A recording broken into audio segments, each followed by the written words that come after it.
Baik, sebentar tadi saya bersama dengan rakan setugas Luqman Haris untuk memahami DUN negeri mana yang bubar dan mana yang tidak dijangka akan dibubarkan. Tapi penting juga untuk kita fahami komposisi Dewan Rakyat ketika ini dalam kita menuju ke pilihan raya umum akan datang. Luqman, apa yang perlu kita tahu mengenai dengan Dewan Rakyat, kerusi komposisinya ketika ini? Ya, ketika ini, Naila, komposisi Dewan Rakyat itu tidak ada kerana sudah pun terbubar.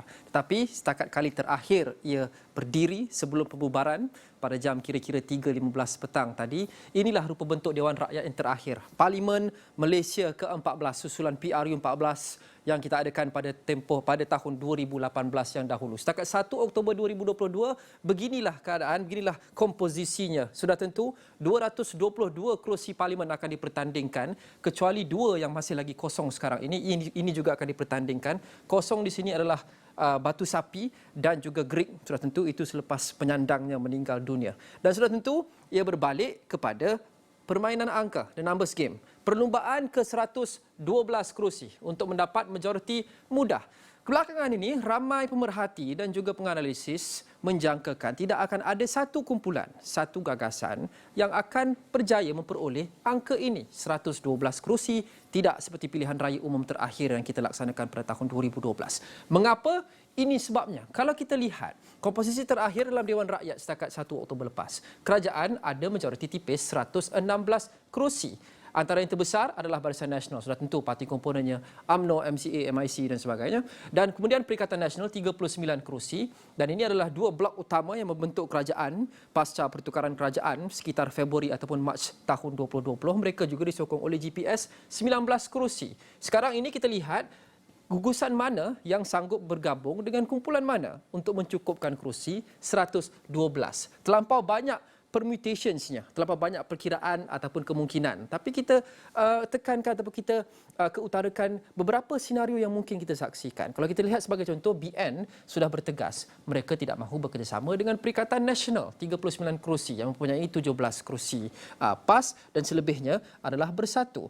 Bersatu juga tidak mahu bekerjasama dengan Barisan Nasional dan juga UMNO. PAS masih lagi mengambil pendekatan yang fleksibel dan juga anjal. Jadi kita tidak tahu. BN secara sendiriannya hanya 41 kerusi. Jauh tidak mencukupi untuk mencapai 112 kerusi. Perikatan Nasional dengan sendirinya juga 39 kerusi sudah tentu tidak cukup. GPS selama ini kita saksikan agak fleksibel. Mereka mungkin sanggup menyokong mana sahaja gabungan yang mempunyai kerusi yang paling banyak. Tetapi jika GPS campur dengan Barisan Nasional dan ataupun Perikatan Nasional masih lagi tidak mencukupi untuk mendapat 112 kerusi.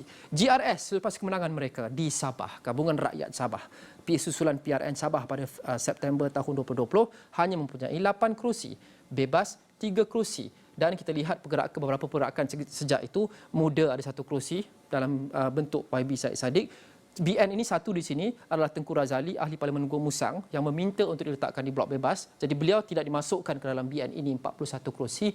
Satu gugusan yang paling kuat setakat ini mengikut nombor adalah PH90. Tapi itu pun tidak cukup 112 kerusi. So, tentu 3 pemain utamanya adalah PKR, DAP dan juga Amanah dan juga APCO.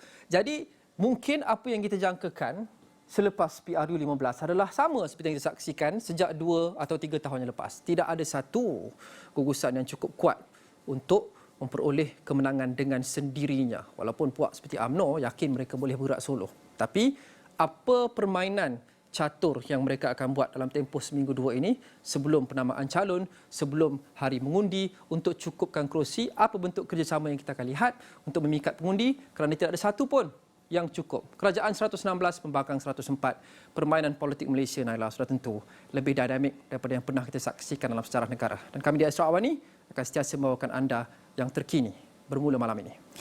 Ya, Luqman, seperti yang kita dapat saksikan itu, tiada gagasan yang mendapat ataupun mempunyai majoriti yang mudah. Jadi sudah tentunya kita menjangkakan setiap parti sudah pun mula bergegas untuk mengatur strategi masing-masing.